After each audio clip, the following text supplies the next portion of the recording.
Isn't it great to have my mom here as a special guest on this channel? Man, this is exciting. So I've missed y'all. people have been one person said a couple weeks ago, they said, did you and your mom have a falling out? She hasn't been in your videos in a while. I said, well, my parents live like nearly 3 hours from me, so I don't see them like every day or every week. It's like maybe once a month. So we take advantage of the time and do these videos together. So in this particular video, I want to respond to an ongoing theme that people keep supporting. I wouldn't keep making these videos if people didn't keep watching them and commenting on them. That you're feeding the beast. You realize that, right? All right. So a video I made called "Spaniards Are Judgmental Towards Americans. Prove Me Wrong." Okay.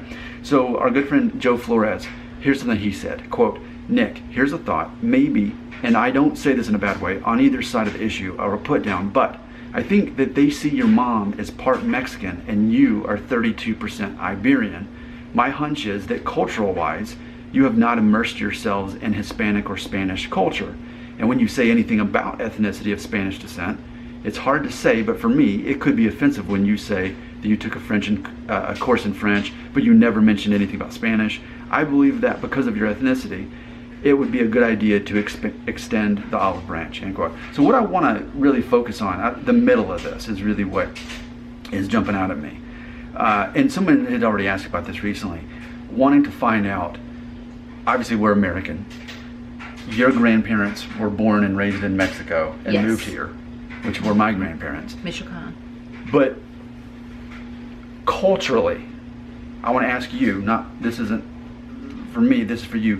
Culturally, what about your identity and your life and your growing up would you identify as being Mexican heritage? Oh, definitely. Yes. Really? Yes. So I'm actually already surprised by that. Yes. We don't rehearse these videos, so Yes, because that was part of me. I mean, I was half and half. I mean, it wasn't full blooded, but as we always explained. But yes, and my Mexican grandfather, he always said that we are Mexican Americans, and he was proud of it. Very proud to be a Mexican American. So I thought, he always called it that. He vocalized it. He vocalized it. Yeah, that was a common thing. Heard him say it many times. I'm Mexican American. But he didn't speak Spanish.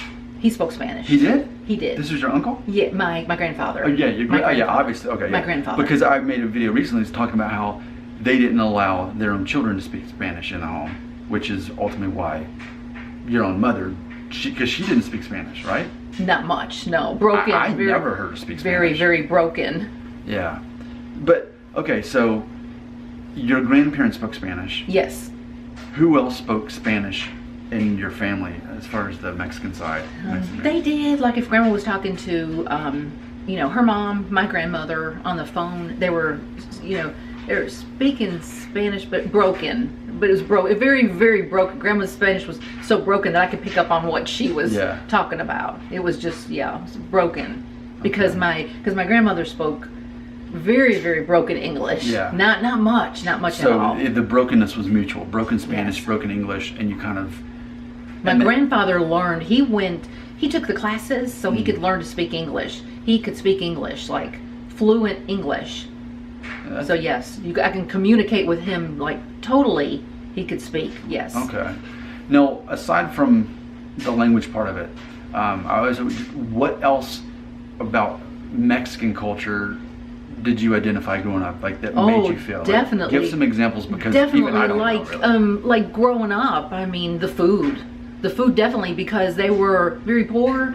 My grandparents were very poor growing up in Mexico, so they ate a lot of beans and tortillas, a lot of beans and rice and tortillas. So that's what they had in Mexico. So coming over to the United States, they continue those same patterns. So I learned how to make tortillas. I could whip out a whole towel full, put them in the towel in just minutes. I mean, I had learned how to do that. I knew how to make tortillas. We made Mexican food and... Keep talking, I'm going to keep the dryer going because my daughter's asleep. Mexican food. We made Mexican food and enchiladas and tacos. So that was, the food was a big thing, and it was a big production. And I don't know if that's in all the Mexican families, but where you have 2 or 3 family members working on some of those dishes where you made a lot of it. I'm not really talking about the beans and tortillas and the Mexican rice, but more like tacos being a big production, you make 80 or 90 of them. I don't know why we made so many. I don't know why they did, if the families were big and they just would make so many. So there was always leftovers then? Yes, there were leftovers. I'm already curious though, for people who are Mexican or Mexican American, and when they hear that, I wonder if they're going to identify with that and say, I know exactly how it is, but it did an overkill, of all this. And you have one person's rolling out the tortillas, another one person's working on the sauce, and someone else is working on working on if there's pork in it, they're working on the pork, and so as I'm hearing this story, you have your jobs. Here's something I'm thinking as I'm hearing this, is that always growing up, Thanksgiving, Christmas, whatever, when we had extended family over, and my sister and I would even kind of like laugh about it, because my mom would always say, help yourself, there's plenty more. And the whole concept was that there was supposed to be way too much food. Now maybe that's just every mom, I don't know. But hearing you say that makes me think, well, maybe it's part of the Mexican idea. I don't know. So the language definitely was largely abandoned, the Spanish language. Yes. The food, absolutely not. That was embraced. Anything else that would connect you back to Mexican culture that even I'm not aware of? Yes, they're colors that they painted in their house. Initially, I mean, they just had a whole different color, like this color? like that, and like orange, and just more of the bright colors, kind of like you'd see in a Mexican restaurant, like that. It's part of the Mexican culture. I think you said this before, but specifically part of the Mexican-American pride was how hard of workers that they were, right? Yes. They kind of talked about that. I mean, because they came from a very poor part of Mexico, and then were your grandparents just basically always poor until they died? I mean, here in America, or how did that transition work for them?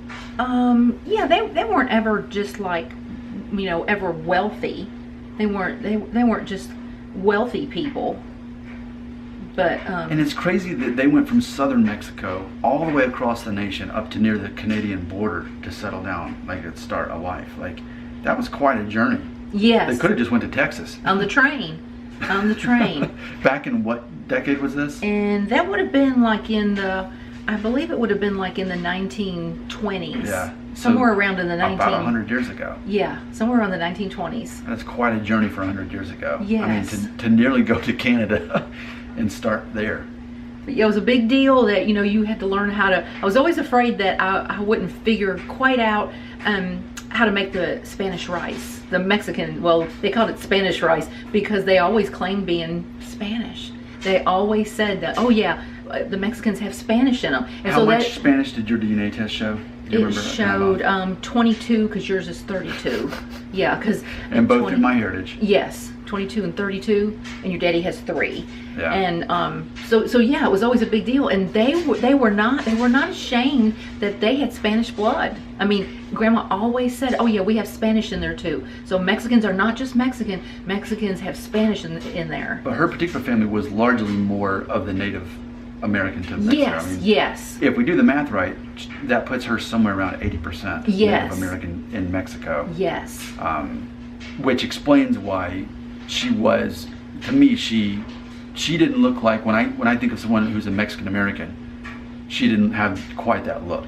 And some people even thought she was the Italian and my grandfather was the Mexican. Like, that's how interchangeable we were. But yeah. Now we know that my Italian grandfather was actually arguably somewhere around half Jewish and Middle Eastern. So when it all got mixed up, you have these national origins, you've got these nationalities, but then you've got, now we're American. So I wanted to do this video just to kind of show, like, with each generation, how you lose a sense of that identity to some way, but then you hold on to others. And who knows? I mean, even when you're talking about the colors, I'm going to think of, like, this is my favorite color.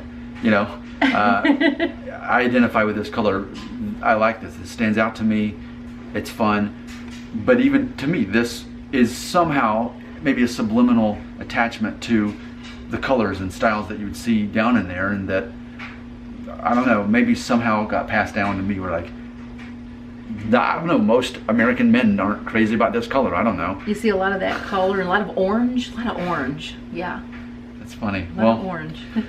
I feel good about this conversation. I mean, I want to stress the point that I don't rehearse these videos with with my mom as we're talking about this, because it needs to be a natural conversation, because I get to learn in the process of this. I think it's so important. And it's funny because when I am together with my family, one of the ways that I spend quality time with them is to actually make these videos, because certain conversations can only be born out of making these videos for the whole rest of the world to see. So in a way, we can only really benefit and learn more about each other by letting everyone share in the conversation that, you know, so other people out there can relate to. True.